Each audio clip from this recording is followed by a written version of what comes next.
Na ndodh shpesh të përdorim shprehjen se interneti për të rinjt është kthyer në një lloj droge, por tashmë kjo shprehje ka marrë përmasat e një studimi.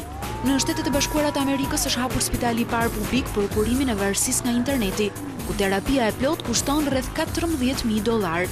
Sipas shkencëtarëve, simptomat e personave të cilët tentojnë të kalojnë 24 orë pa internet, telefon celular apo iPad janë të njëjta me simptomat e individëve që janë në proces rehabilitimi nga droga.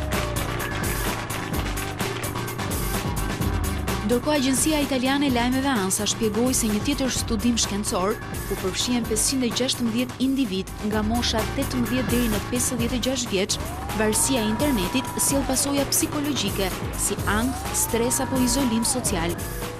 Termi varësi ndaj internetit u përdor për herë të parë në vitin 1995 nga psikologu Ivan Goldberg, por vetëm pas 18 vitesh kjo varësi po fillon të konsiderohet si patologjike.